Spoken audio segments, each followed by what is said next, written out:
Shalom, selamat pagi adik-adik teruna berkati Tuhan. Kita berjumpa kembali dalam ibadah IMPA MPT walaupun melalui video streaming seperti ini. Kita tetap bersyukur dan berterima kasih ya adik-adik teruna yang berkati Tuhan. Untuk itu adik-adik teruna, mari kita siapkan Alkitab kita. Sebelum kita membacakan kebenaran firman Tuhan, mari kita bersatu dalam doa. Tuhan Yesus Bapa yang baik, kami bersyukur berterima kasih kepadamu ya Tuhan atas kasih anugerah-Mu yang besar dalam kehidupan kami. Kami boleh berkumpul pada saat ini untuk membaca dan merenungkan akan kebenaran firman-Mu. Urapi hamba ya Tuhan, urapi adik-adik teruna, agar kami menyiapkan hati pikiran kami hanya tertuju kepadamu Tuhan. Inilah doa syukur kami ya Bapa. Kami di dalam nama Anak Yesus Kristus, kami bersyukur dan berterima kasih kepadamu. Amin. 1 Petrus 1 ayat 1-12 yang demikian bunyinya.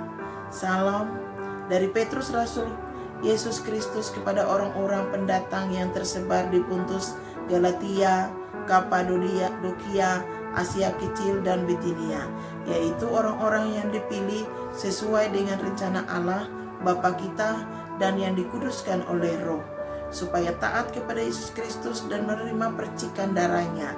Kiranya kasih karunia dan damai sejahtera makin melimpah atas kamu. Pengharapan iman dan kasih. Terpujilah Allah dan Bapa Tuhan kita Yesus Kristus, yang karena rahmat-Nya yang besar telah melahirkan kita kembali oleh kebangkitan Yesus Kristus dari antara orang mati kepada suatu hidup yang penuh pengharapan, untuk menerima suatu bagian yang tidak dapat binasa, yang tidak dapat cemar, dan yang tidak dapat layu, dan yang tersimpan di surga bagi kamu, yaitu kamu yang dipelihara dalam kekuatan Allah karena imanmu, sementara kamu menantikan keselamatan yang telah tersedia untuk dinyatakan pada zaman akhir. Bergembiralah akan hal itu, sekalipun sekarang ini kamu seketika harus berduka cita oleh berbagai-bagai pencobaan. Maksud semuanya itu ialah untuk membuktikan kemurnian imanmu yang jauh lebih tinggi nilainya daripada emas yang panah, yang diuji kemurniannya dengan api, sehingga kamu memperoleh puji-pujian dan kemuliaan dan kehormatan pada hari Yesus Kristus menyatakan dirinya. Sekalipun kamu belum pernah melihat Dia, namun kamu mengasihi Dia. Kamu percaya kepada Dia, sekalipun kamu sekarang tidak melihatnya. Kamu bergembira karena sukacita yang mulia dan yang tidak terkatakan, karena kamu telah mencapai tujuan imanmu, yaitu keselamatan jiwamu. Keselamatan itulah yang diselidiki dan diteliti oleh nabi-nabi yang telah bernubuat tentang kasih karunia yang diuntukkan bagimu. Dan mereka meneliti saat yang mana dan yang bagaimana yang dimaksudkan oleh Roh Kristus yang ada di dalam mereka, yaitu Roh yang sebelumnya memberi kesaksian tentang segala penderitaan yang akan menimpa Kristus dan tentang segala kemuliaan yang menyusul sesudah itu.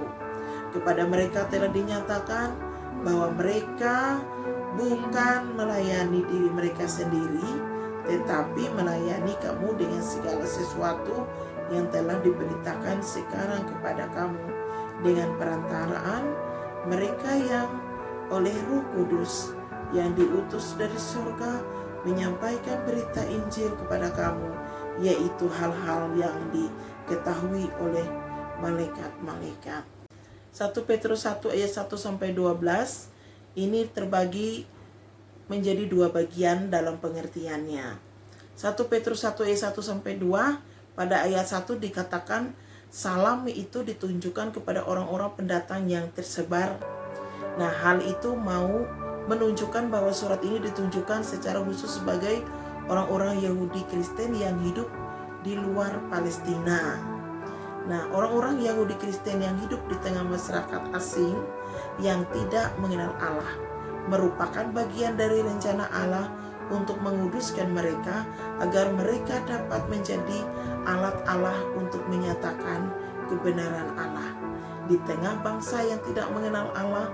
Karena itulah mereka harus tetap taat kepada Yesus Kristus meskipun harus menderita karena kebenaran Allah yang mereka imani. Bagian yang kedua, 1 Petrus 1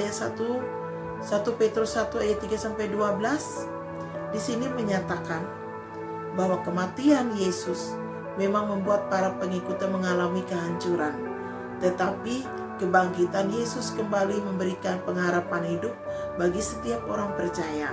Karena itulah kehidupan yang baru tersebut merupakan sebuah kehidupan yang penuh dengan pengharapan kepada Tuhan Yesus.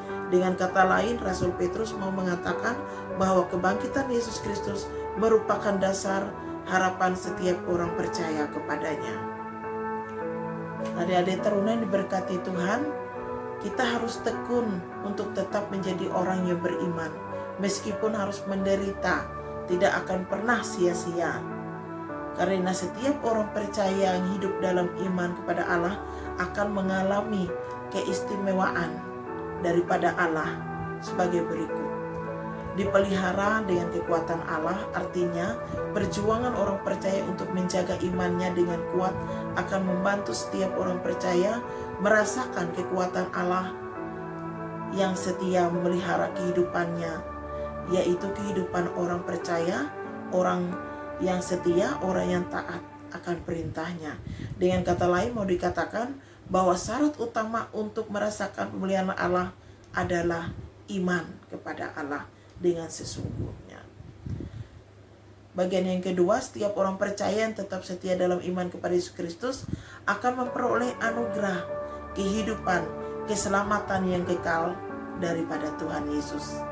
Ketika Dia datang kedua kalinya, Dia tidak akan menemukan kita dalam keadaan bercacat celah, namun kita hidup dalam iman dan kebenaran firman-Nya.